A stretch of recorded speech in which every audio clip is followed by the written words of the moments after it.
Parágrafo número 40, o segundo parágrafo do número 40. Cristo, mestre e modelo de perfeição. É, pois, diz o Papa Paulo VI, bem claro que todos os fiéis, seja qual for o estado ou classe, são chamados à plenitude da vida cristã e à perfeição da caridade. Olha só, gente. Vida cristã, plenitude da vida cristã, perfeição da caridade. É um chamado para todos. Todos são chamados a viver a plenitude desta vida. Santidade esta que promove, diz o Papa, na mesma sociedade terrena, um teor de vida mais humano. Veja que interessante. Então nós somos chamados a uma vida plenamente cristã, da perfeita caridade. Esta realidade aponta para onde? Para o céu. Mas tudo isso está acontecendo aonde? Dentro da sociedade terrena. Por isso, vivendo a santidade, nós vamos ter também uma vida mais humana. E foi isso exatamente que Cristo quis nos ensinar. Ele veio, sendo Deus, se encarnou em gente, se fez um de nós, justamente para que nós também buscássemos ser como Deus, vivendo esta realidade divina, buscando esta realidade divina. Então vamos lá, não vamos nos perder neste caminho. Viver a santidade não significa ser totalmente alheio a este mundo. Então agora eu vou ser santo, eu vou me afastar de tudo que está no mundo. Não é isso que a palavra diz. É tornar o mundo ainda mais humano e não mais mundano. São coisas diferentes, né? Diz aí então o Papa: empreguem os fiéis as forças recebidas, segundo a medida da dádiva de Cristo, para alcançar esta perfeição, a fim de que, seguindo seus caminhos, tornando-se conformes à sua imagem e obedecendo em tudo à vontade do Pai, se entreguem plenamente a buscar a glória de Deus e a servir o próximo.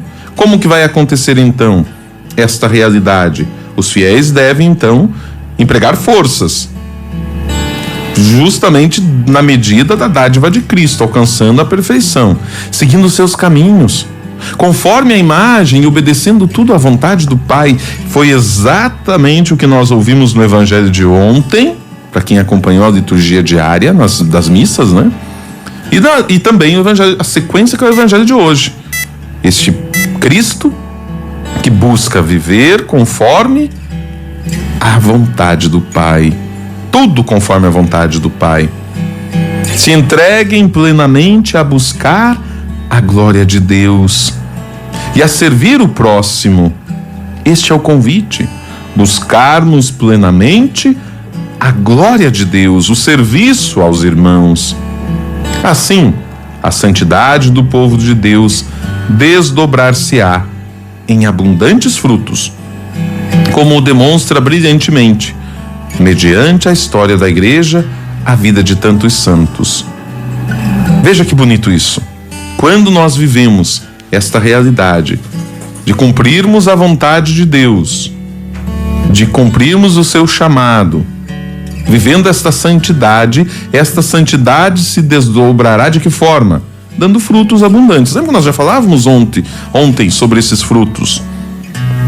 Justamente buscando colocar em prática a vivência da fé, vivendo aquilo que é a nossa essência. Até nós dávamos o exemplo, né? Vivendo aquilo que é a nossa essência. Assim como as árvores, né? A árvore, ela gera o fruto daquilo que é a sua essência. Uma laranjeira vai dar laranjas.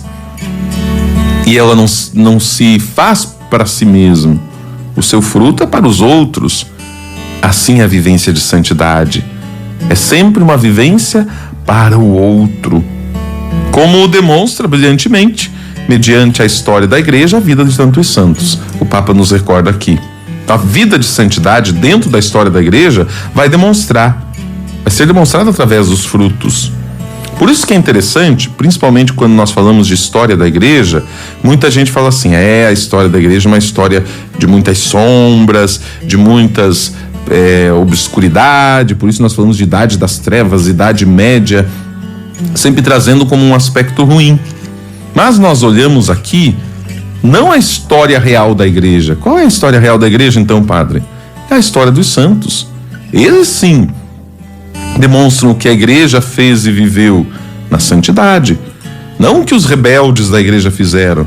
Não o que os guiados pelo espírito demoníaco de divisão, de perseguições e de mortes fizeram. Essa não é a história da igreja. A história da igreja, a história real, é a história dos santos. Eles sim, nos momentos de dificuldade. E muitas vezes, esses santos sofreram justamente por conta da própria igreja, que produziu esses santos. Então, essa é a história real. Essa é a história que nós precisamos conhecer. Homens e mulheres que, vivendo a sua santidade, deram frutos e frutos abundantes para a vida da igreja, para a vida da comunidade.